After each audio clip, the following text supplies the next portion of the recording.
All right, Coach, tell us about the win. Well, I'm elated. Wasn't the prettiest win, but Towson is a very, very strong team, and they put a lot of different types of pressure on us that we were not accustomed to. And that being said, I thought we did a great job to counter the type of play that they did, and I'm really, really happy about the win. Going into this week, you talked about it's all going to come down to those two circles. How would you evaluate the performance today?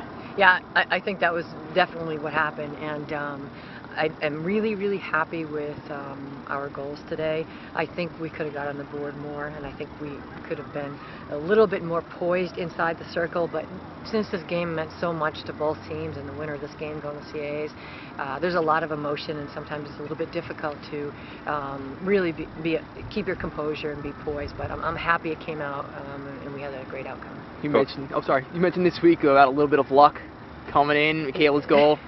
Well, that was actually a great goal, very skillful, and we've just moved her up to the striker line, so she's only been up here for a couple of matches, but I can't be prouder how she played today, and certainly to come through and put that shot on goal, and it was a great, great shot.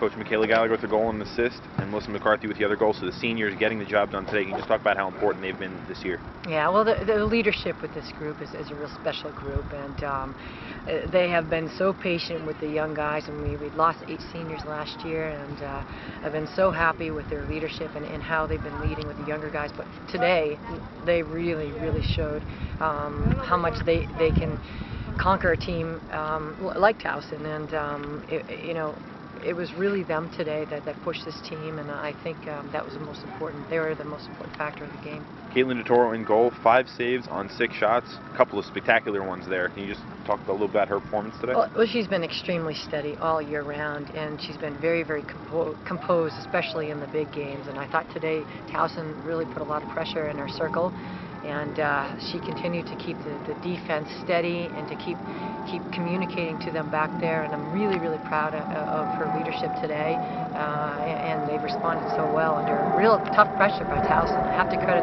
the pressure that Towson put on us today. Stephanie Coles made her 2nd start of the year. She had played a lot of big minutes in that central midfielder role. Can you just talk about how important it is and how nice it is to have her back? Well, it's great to have her come back after the injury, and she has a lot of experience back there, and just taking a little bit of time to get the timing back with her, but her experience really was what propelled her play today, and to have her back there is just fantastic, and get her back into playing. And I thought she had a stellar game today. They were quite strong, Towson, in the center of the field. So both her and Charlie did a fantastic job in the center. Backline once again, very strong to have been all season. It really came down to that backline once again. How would you evaluate your team through the backline? Well, all of them. Carrie Cadu, Kersey Lane, and Mel McCarthy, they're the backbone of this team. And their performance today, I thought, was one of the best that we have seen from them. And this is the most important game. So I'm thrilled of how they performed today. And I have to credit them on how they continue to keep the rest of the team composed. And Towson is a strong team, and they generated a tremendous amount of attack. And we continue to really be very strong defensively. And really cut down the corner opportunities, and the back line just was really spectacular today. So now going into Sunday against Drexel, how do you prepare for that? Is that more of a tune-up kind of game going into the CAA? Well, we want to win. We want to give it. We really want to have a strong finish here in the traditional season, and we still need to use this game as a prep for the first part of the CAA championship. We don't want to change anything. We're on a high right now. We're playing great hockey, and we showed under pressure that we could perform and finish today. So we got to keep doing what we're doing.